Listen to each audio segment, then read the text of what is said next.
अस्सलाम वालेकुम, welcome back to new growth school and academy. This is your teacher Salam Jan. Exercise 8.1 आपके सामने है। यहाँ पे लिखा है prove that in any triangle, कोई भी ट्राइंगल इस्तेमाल करके आप ए बी सी उसके वर्टिसेस के नाम रख लें। आप यहाँ पे 4 गिवन है क्वेश्चन में, लेकिन हैं 6। तो उसका पहला ये रहा a equal to b cos C plus c cos b. Second ये रहा b is equal to c cos a plus a cos c. C is equal to a cos b plus b cos a. B square c square, ये सब एक इससे होंगे, figure से होंगे, तो सारे निकाल पाओगे। मैं सिर्फ ये वाला निकाल रहा हूँ, ये दोनों आप खुद निकालेंगे। सही है, कोशिश कीजिएगा, बहुत आसान है, इसमें कोई मुश्किल नहीं है। तो इस ट्राइंगल को देखिए कैसे बनाया हुआ है। इस वर्टिसेस का नाम ए रखा हुआ है, इसका नाम बी, इसका नाम सी। इसके सामने वाली साइड को छोटा है, इसकी सामने वाली साइड को छोटा बी, सी की सामने वाली छोटी साइड को छोटा सी नाम देंगे। ए वर्टिसेस की एंगल को कैपिटल है, बी वर्टिसेस की एंगल को कैपिटल बी, सी वर्टिसेस की एंगल को कैपिटल सी। तो ये टोटल आप लोगों को पता होता है, सबको मालूम है इस बात का। ये आपके पास है 0 डिग्री, यहाँ पे पहुँचता है तो आपके पास आएगी 90 डिग्री, यहाँ पे आएगा तो 180 डिग्री। मतलब ये टोटल कितना होता है 180 डिग्री। अगर इसमें से मैं एक फिक्स एंगल का नाम रख लूँ तो बाकी कैसे निकलेगा? ज़ाहिर है जो नाम रखा हुआ है वो बाकी से माइनस कर लो, 180 से माइनस कर लो, आपके पास रिमेनिंग एंगल आ जाएगा। तो इसीलिए ये सबको माइनस किया हुआ है। तो ये टोटल 180 डिग्री, 180 को रेडियन में पाई से रिप्रेजेंट करेंगे। तो ये छोटा एंगल गिवन है ए, तो बाकी रिमेनिंग एंगल फाइंड करने के लिए 180 को ए से माइनस करोगे तो आपके पास ये एंगल आ जाएगा। ठीक है,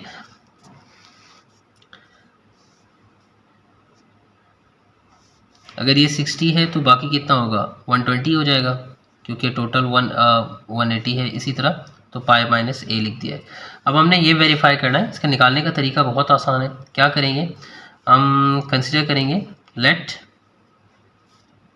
A B C are the vertices of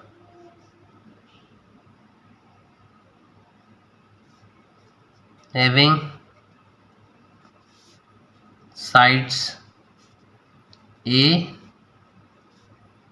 b vector and c vector. तो ये वेक्टर नाम कहलाते हैं ना, ये पूरी side C vector, A vector, ये आपके पास आ गया बी वेक्टर।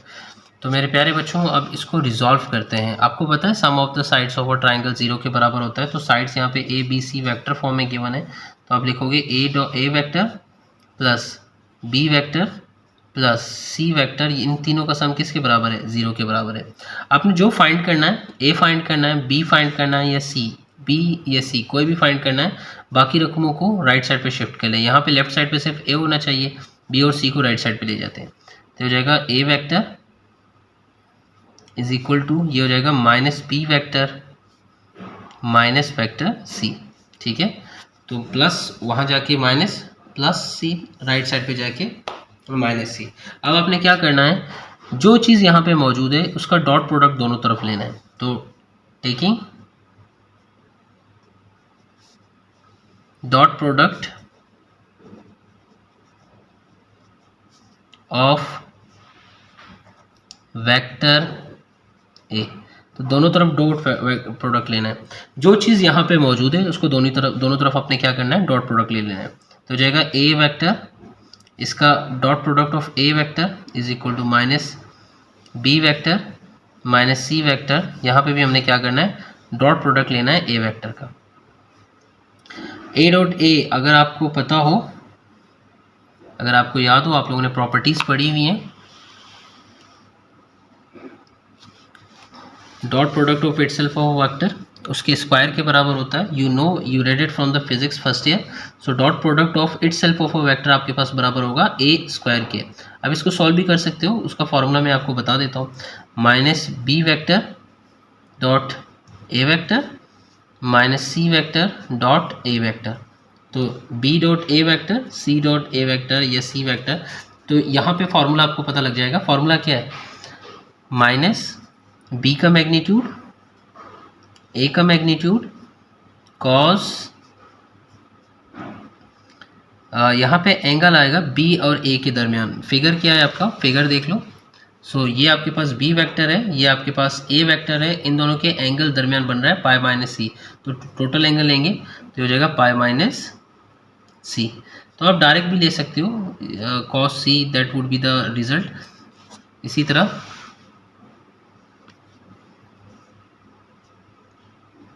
माइनस सी का मैग्नीट्यूड, ए का मैग्नीट्यूड यही है ना, आपको फॉर्मूला अगर याद है तो dot product of two vector is equal to magnitude of the given two vectors and product of cos angle. So ये हो जाएगा कॉस एंगल यहाँ पे सी और ए के दरमियान है, सी और ए के दरमियान आपके पास आ रहा है, ये सी है ये ए है, इसके दरमियान एंगल बी बनेगा। तो मैं ये लिख रहा हूँ, ये सॉल्यूशन में आपको लिखना ज़रूरी है, वैसे आंसर बी आएगा। तो P pi minus B, pi minus B. पिछले लेक्चर में आपने फार्मूला डिराइव किया था cos pi minus B, cos pi minus C, या कॉस अल्फ़ा प्लस बीटा, या कॉस अल्फ़ा माइनस बीटा। तो उसको इसको उस फार्मूले से ओपन करके सॉल्व कर सकते हो। ये दोनों सिंपल हैं, इनको मल्टीप्लाई करोगे हो जाएगा B A. Cos pi minus सी बराबर होता है 180 को माइनस करोगे गिवन एंगल से, तो आपके पास क्या आएगा, वही एंगल आ जाएगा। ये हो जाएगा minus cos C minus C A, cos pi minus B निकालोगे तो हो जाएगा कॉस एंगल आपको पता है, ये हो जाएगा कॉस बी। ये माइनस से मल्टीप्लाई होगा तो आंसर आ जाएगा B A, sorry B A cos of C, ये माइनस प्लस हो जाएगा, यहाँ हो जाएगा C A cos of B A square. तो दोनों तरफ ए से डिवाइड करेंगे, divide by A on both sides. तो यहाँ भी ए से डिवाइड होगा, यहाँ भी ए से डिवाइड होगा, यहाँ भी ए से डिवाइड होगा। तो यहाँ आपके पास आ रहा है A equal to B cos of C plus A से ए कट गया, यहाँ बचेगा C cos of B. So this is the required proof जो आपसे कहा गया है।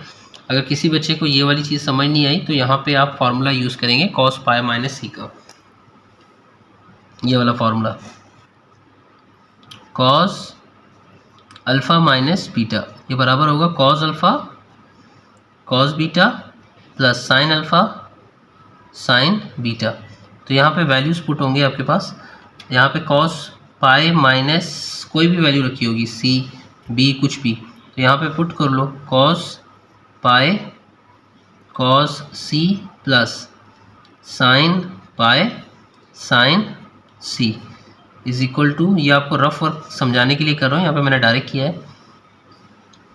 कॉस पाई होता है 180 डिग्री, ये -1 के बराबर होता है, कॉस पाई -1 के बराबर होगा, मतलब कॉस 180 डिग्री कैलकुलेटर में डाल के चेक करें आपको पता लग जाएगा। कॉस सी साइन 180 0 के बराबर होता है, ये हो जाएगा 0 multiply by sine C, -1 cos C से मल्टीप्लाई होगा, ये हो जाएगा minus cos of C plus 0 से मल्टीप्लाई होगा तो आंसर 0 आ जाएगा। तो देखो माइनस कॉस सी आ रहा है, तो ये इसीलिए मैंने लिखा माइनस कॉस सी और यहाँ पे माइनस कॉस बी। मेरे प्यारे बच्चों, ये सेकंड प्रूफ है आप लोगों का, A square equal to B square plus C square minus 2bc cos B. तो इसको भी उसी तरह ही सॉल्व करेंगे, फिगर भी सेम है, कोई फ़र्क नहीं पड़ेगा। वर्टिसेस के नाम आप ए बी सी रख लें, ए के सामने वाला जो वेक्टर आएगा छोटा ए, बी के सामने वाला छोटा बी, सी के सामने वाला छोटा सी। इसका ए वर्टिसेस है, इसका B angle sorry C vertices का एंगल कैपिटल सी। बाकी आपको पता है ये टोटल 180 डिग्री होता है, ये हो जाएगा पाई माइनस ए, ये मैंने आपको बताया हुआ है। इसी तरह पाई माइनस बी, इसी तरह पाई माइनस सी। अब लॉ ऑफ ट्राइंगल के मुताबिक, लॉ ऑफ ट्राइंगल या sum of sides of a triangle आपके पास बराबर होता है 0 के। आप लिखोगे A plus B plus C equals to 0, ये सारे वेक्टर्स हैं, A vector B vector C vector, ठीक है। कंसिडर करेंगे A plus B plus C बराबर है 0 के। उसके बाद हम लोग क्या करेंगे, दोबारा हमने ए निकालना है तो बी और सी को राइट साइड पे शिफ्ट करेंगे। सेम प्रोसेस है, कोई फ़र्क नहीं है, थोड़ा बहुत फ़र्क है वो मैं बता दूंगा कहाँ पे। माइनस बी वेक्टर माइनस सी वेक्टर, ठीक है। इसके बाद डॉट प्रोडक्ट लेंगे दोनों तरफ, A dot A minus B vector minus C vector. तो यहाँ पे भी आप डॉट प्रोडक्ट लेंगे। देखिए यहाँ तक सेम हो गया। अब यहाँ थोड़ा सा डिफरेंट है। क्या डिफरेंस है? यहाँ पे हम लोग ए की वैल्यू पुट करेंगे जो बराबर है minus B vector minus C vector. वहाँ पे नहीं, हमने इसको मल्टीप्लाई किया था अंदर। Dot product of it self of a vector मैंने आपको बताया था, ये बराबर होता है ए स्क्वायर के। ये characteristics of vector and scalar properties हैं, आपके फर्स्ट ईयर की बुक में हैं, वहाँ से आप देख सकते हो। यहाँ पे हम लोग ए की वैल्यू पुट करेंगे माइनस बी माइनस सी वेक्टर, डॉट प्रोडक्ट लेंगे किसका? ए वेक्टर का। ए वेक्टर बराबर है माइनस बी वेक्टर, फिर आएगा माइनस सी वेक्टर। ठीक है, इसको रिजॉल्व करके आपका ये प्रूफ बन जाएगा।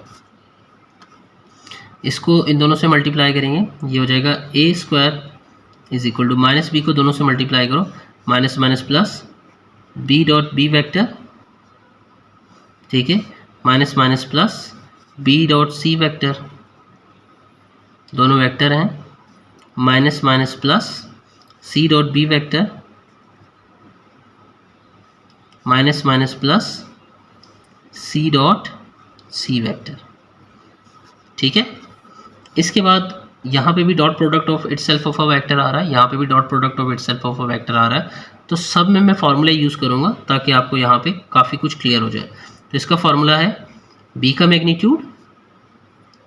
मैग्नीट्यूड कॉज ऑफ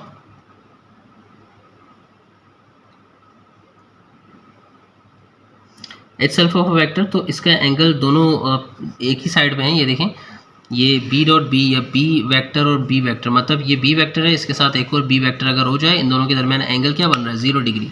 तो इटसेल्फ ऑफ वेक्टर के दरमियान जो एंगल बनेगा वो हमें मालूम है। तो यहाँ पे कॉस एंगल की वैल्यू रखेंगे विच इज़ 0 डिग्री। ठीक है, प्लस यहाँ पे आएगा बी मैग्नीट्यूड, यहाँ पे आएगा सी मैग्नीट्यूड, उसके बाद यहाँ पे इस्तेमाल होगा कॉस, यहाँ आ जाए बी और सी, बी सी। तो बी सी के दरमियान जो एंगल बन रहा है विच इज़ पाई माइनस ए, तो ये रहेगा कॉस पाई माइनस ए, कॉस पाई माइनस ए। ठीक, प्लस ये भी सेम चीज़ है, दोबारा लिख लेते हैं, कोई फ़र्क नहीं पड़ता।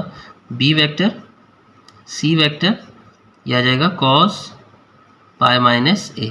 ठीक है, प्लस इसकी बारी है, ये हो जाएगा सी मैग्नीट्यूड, फिर आएगा सी मैग्नीट्यूड, फिर आएगा कॉस, एंगल नॉन है तो 0 डिग्री। ठीक है, एंगल इन दोनों के दरमियान 0 डिग्री आएगा। ये हो जाएगा A square is equal to B multiply by B, हो जाएगा बी स्क्वायर, कॉस 0 1 के बराबर होता है, यहाँ आएगा 1। ये आ जाएगा बी सी कॉस ए, ये मैंने आपको करके बताया था, प्लस ये दोबारा यही चीज़ है बी सी कॉस ए, यहाँ पे इटसेल्फ ऑफ वेक्टर चल रहा है तो ये हो जाएगा सी स्क्वायर कॉस 0 डिग्री किसके बराबर होता है? 1 के बराबर होगा। ये हो जाएगा A square is equal to B square, इसको पहले लिख लेते हैं सी स्क्वायर, प्लस ये दोनों सेम है, साथ लिख लेते हैं 2bc कॉज ऑफ ए।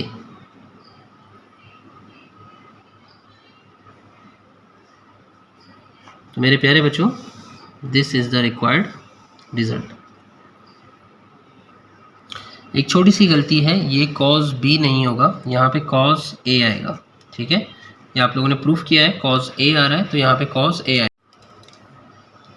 एक और गलती है, मैंने आपको बोला था इसको अगर सॉल्व करोगे पाई माइनस ए तो यहाँ पे माइनस कॉज ऑफ ए आता है, तो ये हम लोगों ने नहीं किया। ये इसका एक और स्टेप रहता है, A square equal to B square plus C square, ये माइनस प्लस ये हो जाएगा माइनस 2bc कॉज ऑफ ए। तो मेरे प्यारे बच्चों, ये आपके पास आंसर आ गया। So this is ditto copy of the proof that wanted. अल्लाह हाफिज़।